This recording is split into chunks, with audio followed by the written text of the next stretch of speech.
Sorry, तू काहीतरी म्हणत होतीस. आणखींना मी हाच मुद्दा समजून सांगितला. त्यांच्यावर कसलं दडपण आहे मला खरंच माहिती नाही, पण देसाईवाडीत आल्यावर ते सुरुवातीला खूप आनंदात होते आणि अचानक तुला माहितीच आहे मी जातो म्हणायला लागले.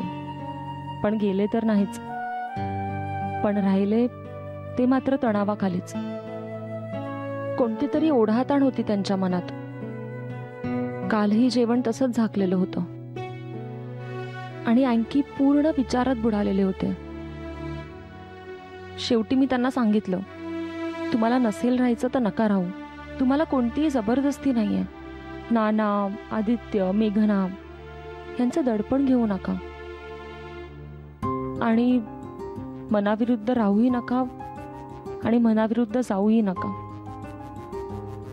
Perhaps I was a little rude, पण मी हे बोलले.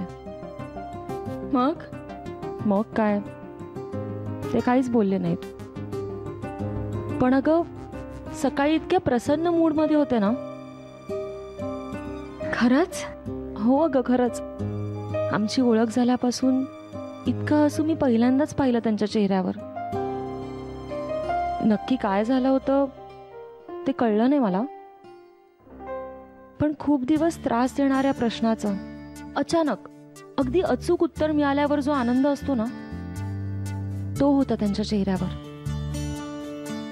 खूप उत्साहात होते. कपकेक्स घेऊन आले होते आणि स्वतःहून सांगितलं कॉफी बनव म्हणून मला.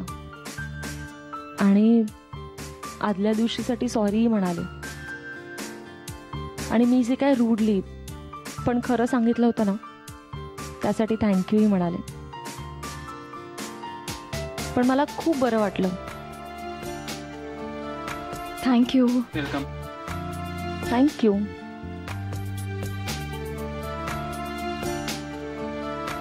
मला अनिलने एकदा बोलता बोलता म्हणाला होता, आणखीनचं जिच्यावर खूप प्रेम होतं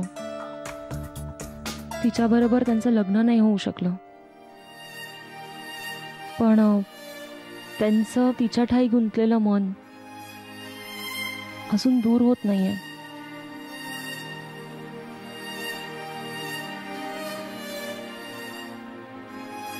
मेघना,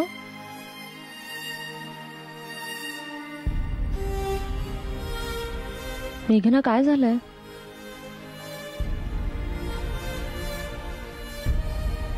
मेघना, आता लेक्चरला जायचंय मला.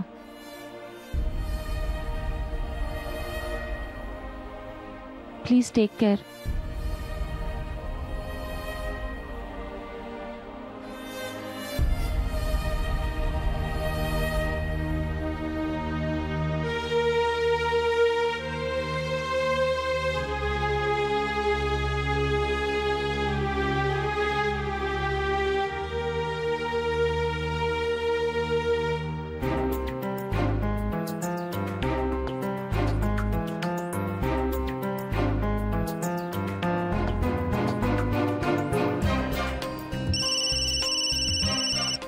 हा ना, झालं का तुमचं काही बोलणं?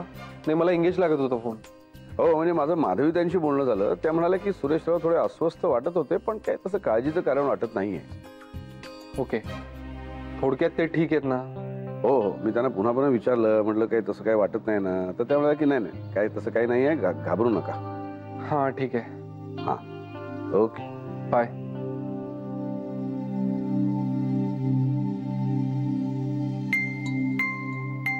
आता तरी मला सांगणार आहात का? सांगतो सांगतो. काही नाही, आदित्यला अशी शंका येते की आणखी आदित्य नगरकरला आपण इथे राहायला जागा दिली ना, हे सुरेशरावांना कळलं असेल आणि त्यामुळे. आम्ही तेच म्हणत होतो. त्यात आता मेघनाने त्याला आणि अंजलीला घरी जेवायला बोलवलंय. अर्जुने सांगितलं मला सगळं.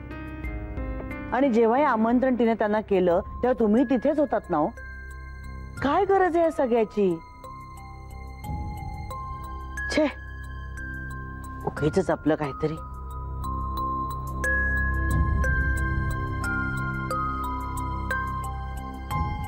प्रत्येक लोढणं लावून घ्यायचं बस.